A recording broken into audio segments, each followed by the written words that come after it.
वीरपुर का राजा रज्जब सिंह ऐसा महाबली था कि उसका नाम सुनते ही उसके शत्रु कांपने लगते। आस पड़ोस के राजा हमेशा डरे डरे से रहते। रात में डरते डरते सोते, सुबह डरते डरते जागते कि पता नहीं कब क्या हो जाए।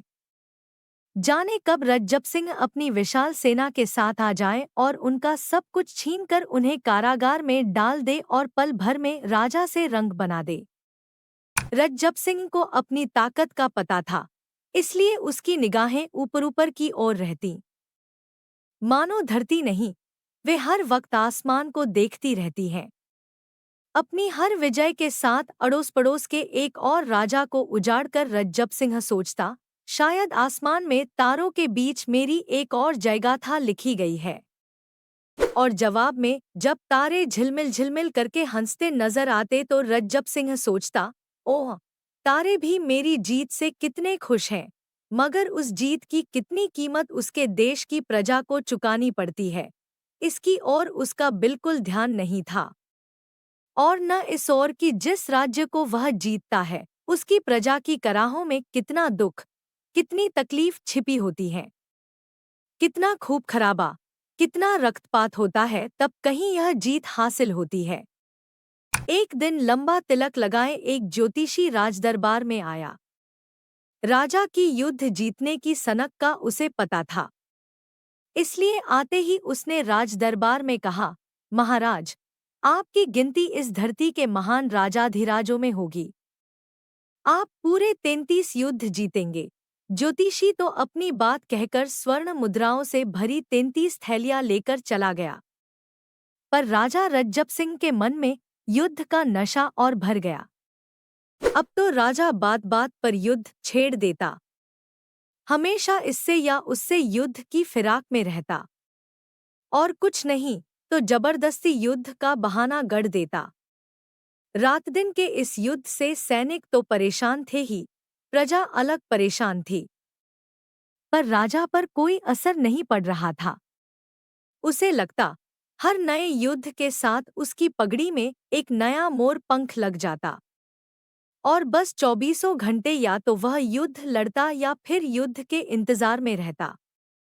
उसकी सनक यहाँ तक जा पहुंची कि वह सपने भी युद्ध के ही देखता था। एक बार राजा रज्जब सिंह ने पड़ोस के सुहासपुर राज्य पर भी हमला करने की योजना बना ली। सुहासपुर का राजा शीलवर्धन इतना नेक था कि वह हर वक्त प्रजा की भलाई के कामों में ही लगा रहता।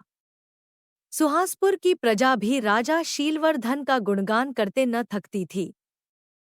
उस राज्य में कोई दुखी, कोई परेशान नहीं था।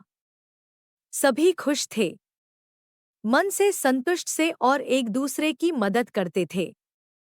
यहाँ तक कि वीरपुर के लोग भी सुहासपुर वालों को देखकर कहते, सुखी राज्य हो तो सुहासपुर जैसा। सुहासपुर के लोग युद्ध नहीं, शांति के पुजारी थे। इसलिए जब यह पता चला कि राजा रज्जब सिंह सुहासपुर पर आक्रमण करने वाला है तो न सिर्फ सुहासपुर बल्कि वीरपुर के लोगों को भी बड़ा धक्का लगा। उधर राजा रज्जब सिंह इस सबसे बेपरवाह बुरी तरह युद्ध की तैयारियों में जुटा था। एक दिन मंत्री देवी सिंह ने डरते डरते कहा, महाराज, हमारी प्रजा का कहना है कि सुहासपुर वाले किसी का तंग नहीं करते। वहां का राजा शीलवर्धन नेक राजा है, आपका मित्र भी है और हर बार हमारे राज्य के वार्षिक समारोह में कोई न कोई बेशकीमती पुरस्कार भेजता है। शीलवर्धन के रहते सुहासपुर से हमें कोई अनिष्ट भी नहीं होने वाला। तो उस पर युद्ध थोपकर कहीं हम कोई गलती तो नहीं कर रहे? इसलिए मेरा आपसे अनुरोध है महाराज कि सुहासपुर पर आक्रमण करने से पहले थोड़ा पुनर्विचार कर लिया जाए। मंत्री देवी सिंह की बात पूरी होने से पहले ही राजा रज्जब सिंह का पारा चढ़ गया। होंठ गुस्से के मारे बुरी तरह थरथराने लगे। गरज कर बोला, मंत्री जी, होश में रहिए। राजा आप हैं या मैं? जो मुझे करना है वह मैं हर हाल में करूंगा। जो मुझे पाना है वह मैं हर हाल में पाकर रहूंगा। आपको पसंद नहीं है तो आप मंत्री पद खाली कर दीजिए। भरे दरबार में राजा की गर्जना सुनकर सब इस कदर चुप हो गए, जैसे सांप ने काटा हो। दरबार में और बहुत से लोग थे जो यही कहना चाहते थे। मंत्री देवी सिंह जी बूढ़े थे और राजा रज्जब सिंह के पिता भानु सिंह के समय से इसी पद पर थे। राजा भानु सिंह उनकी इज्जत करते थे और हर बात में परामर्श लिया करते थे। राजा रज्जब सिंह ने भी शुरू शुरू में यही किया, पर फिर उसकी हेकड़ी इतनी बढ़ गई कि वह बात बात में मंत्री को अपमानित करने लगा। देवी सिंह जी ने कई बार मंत्री पद छोड़े का भी निश्चय किया, पर राज्य की भलाई की इच्छा ने उनके पैरों में डोर बांध दी थी। वे न चाहते हुए भी अपने पद पर टिके हुए थे, ताकि राजा रज्जब सिंह की युद्ध की सनक पर किसी तरह थोड़ा काबू करते रहें। लेकिन आज राजा रज्जब सिंह ने जिस तरह उन्हें अपमानित किया था, उससे दरबार में सभी भौचक और दुखी थे। सभी सोच रहे थे कि जब रज्जब सिंह इतने सयाने और बूढ़े मंत्री जी का अपमान कर सकता है, तो फिर भला उनकी तो गिनती ही क्या है। पर अंदर अंदर ही सब दुखी और परेशान थे। उधर जल्दी ही सुहासपुर के खिलाफ युद्ध की तैयारियां पूरी हो गईं। तय हो गया कि राजा रज्जब सिंह 2 दिन बाद अपनी विशाल सेना लेकर निकलेंगे और सुहासपुर पर धावा बोल दिया जाएगा। आखिर वह दिन भी आया। सूर्योदय के समय जिस समय युद्ध के लिए प्रस्थान की तैयारियां हो रही थी, रानी एक थाली में तिलक और पुष्पमाला लेकर आई। रानी ने राजा का तिलक किया, गले में फूलों की माला पहनाई। पर तिलक करते करते उसकी आंखों में आंसू आ गए। उसने आंसू बहाते हुए कहा, महाराज, मेरी मानिए तो सुहासपुर वालों को मत छेड़िए। वे प्रेम से रहते हैं, किसी का दिल नहीं दुखाते। उन पर आक्रमण करके कहीं हम अपने ही पैरों पर कुल्हाड़ी। महारानी, राजा का चेहरा क्रोध से तमतमा गया। रानी चुप। उसने आंसू पिए और युद्ध के लिए उतावले होकर प्रस्थान कर रहे राजा की आरती उतारी। इस समय दूर दूर से आई प्रजा भी वहां उपस्थित थी। पर आश्चर्य! प्रजा जो रानी के तिलक करते ही जोर से हर्षध्वनि किया करती थी और राजा का जय जयकार करती थी, आज वह चुप, एकदम चुप थी। राजा रज्जब सिंह ने हैरानी से चारों तरफ देखा, शायद कोई हो जो हाथ हिलाकर उनका जय जयकार कर रहा हो। पर उन्हें ऐसा एक भी प्रजाजन नजर नहीं आया। महाराज, प्रजा ने सुहासपुर पर आपके आक्रमण को पसंद नहीं किया, एक गुप्तचर ने निकट आकर धीरे से राजा के कान में कहा। सुनकर राजा का गुस्सा फिर भड़क उठा, तो अब प्रजा तय करेगी कि हम क्या करें, क्या नहीं। उसकी मुट्ठियां गुस्से के मारे भिंज गई। हाँ महाराज, प्रजा का यही कहना है, गुप्तचर ने कहा। गांव-गांव में जहां भी लोग इकट्ठे होते हैं, वे आपस में बात करते हुए यही कहते हैं कि रज्जब सिंह को अब हम राजा नहीं मानते। राजा तो वह होता है जो प्रजा को सुख देता है। जो प्रजा को दुखी करे, वह राजा होने के काबिल नहीं। सुनकर रज्जब सिंह आग बबूला हो गया। बोला, लेकिन ऐसा किसने कहा? महाराज, सभी कह रहे हैं, गुप्तचर ने कहा। पर एक बूढ़ा अध्यापक है, देवांग उसका नाम है। वह अपने विद्यार्थियों को बार बार यह समझा रहा है कि राजा रज्जब सिंह अब युद्ध के नशे में इस कदर पागल हो गए हैं कि अब वे राजा बने रहने के काबिल नहीं रहे। अब हमें अपने लिए कोई नया राजा चुन लेना चाहिए, ऐसा राजा जो युद्ध छोड़कर प्रजा के हित में काम करे। अच्छा, ऐसा। राजा रज्जब सिंह गरज पड़े, फौरन देवांग को यहाँ बुलाया जाए, अभी इसी वक्त। महाराज, देवांग को बुलाना आसान नहीं है। वे हर वक्त हजारों लोगों से घिरे रहते हैं। उनके हजारों शिष्य उनके लिए खुशी खुशी जान देने को तैयार हैं। फिर भी मेरा हुक्म है कि देवांग को यहाँ उपस्थित किया जाए। महाराज, देवांग खुद चलकर आ रहे हैं। वह देखिए, मंत्री ने कहा। देखिए, हजारों लोग किस तरह उन्हें घेरे हुए हैं, जैसे देवांग के चारों ओर उन्होंने सुरक्षा दीवार बना दी है। तब तक देवांग पास आ गए। राजा रज्जब सिंह उन्हें देखते ही दांत पीसकर बोला, तो तुम हो गद्दार? नहीं महाराज, गद्दार मैं नहीं। आप हैं जो अपनी प्रजा के सुख को रोज रोज धूल में मिलाते आ रहे हैं, सिर्फ अपने युद्ध का नशा पूरे करने के लिए। मैं तो जनता का एक मामूली सेवक हूँ।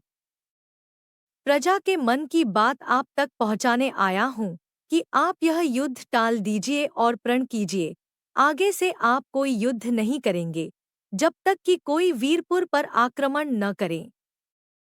होशियार देवांग, अब तुम बच नहीं सकते, कहकर राजा रज्जब सिंह ने खींचकर तलवार निकाली और गुस्से में पागल होकर देवांग पर झपटा। पर देवांग के चारों ओर प्रजा के लोगों का घेरा था। ऐसे लोग जो देवांग को जीजान से चाहते थे और उनकी इज्जत करते थे। राजा घबराया, क्या एक देवांग को मारने के लिए इतने निरपराध लोगों की हत्या करनी पड़ेगी? करूं न करूं? देवांग, अब तुम बच नहीं सकते, वरना इतना निरपराध लोग मारे जाएंगे।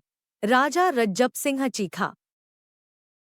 आप हमारी जान ले लीजिए, पर देवांग को हम आपको नहीं सौंपेंगे। प्रजा ने भी अपना फैसला सुना दिया। उसी समय किसी चमत्कार की तरह देवांग खुद प्रजा के घेरे को तोड़कर बाहर आया। बोला, महाराज, आप इतने बेकसूर लोगों को मत मारिए। आपको क्रोध मुझे पर है, तो मेरे रक्त से अपनी प्यास बुझाइए।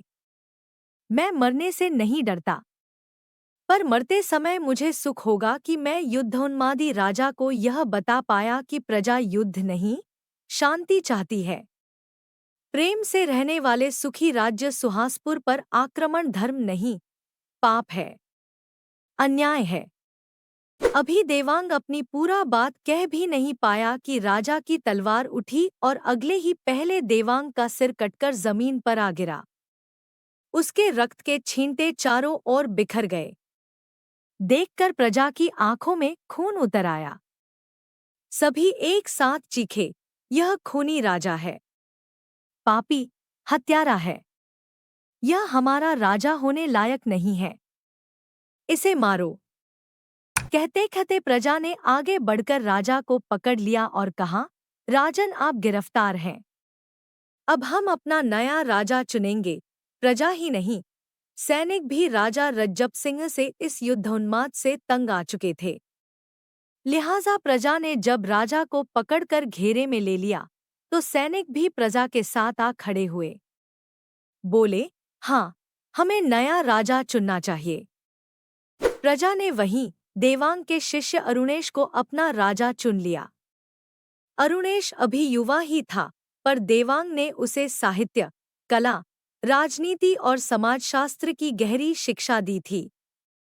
अस्त्र शस्त्र चलाने में भी वह प्रवीण था। इसलिए उसके राजा चुने जाते ही सबने खुशी से भरकर उसका जय जयकार किया। अरुणेश का राजतिलक हुआ तो वीरपुर में ही खुशी और उत्साह का माहौल नहीं था, बल्कि आस पड़ोस के राज्यों में भी खुशी की लहर दौड़ गई।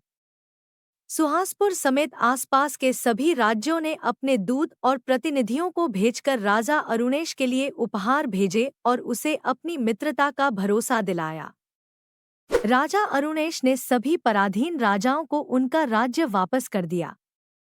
बोला, आप सभी अब आजाद हैं और मैं कामना करता हूँ कि आप और हम सभी आजाद रहें।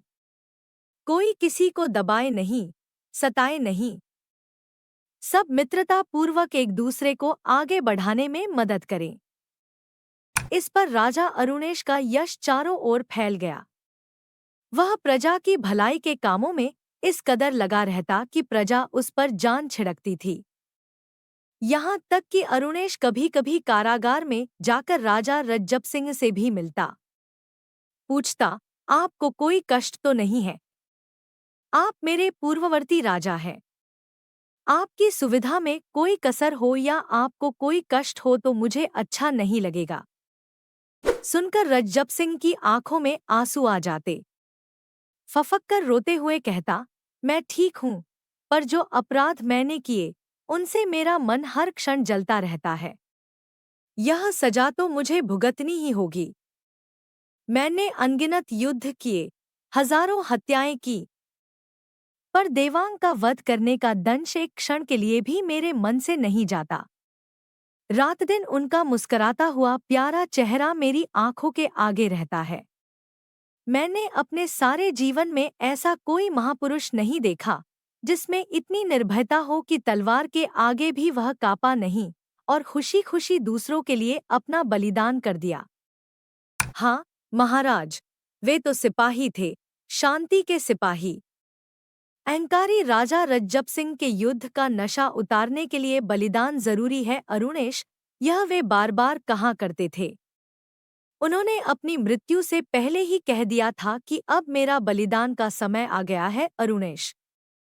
तुम इसके लिए तैयार रहो, क्योंकि इसके बगैर राजा की तलवार रुक नहीं सकती। अरुणेश की बात सुनते ही रज्जब सिंह की आंखों से धाराधार आंसू बहने लगे। कुछ समय बाद राजा अरुणेश ने युद्ध में मारे गए लोगों की याद में एक शांत स्तूप बनवाया। उसमें युद्ध में मारे गए सैनिकों के नाम लिखे गए थे। उनमें सबसे ऊपर था देवांग का नाम।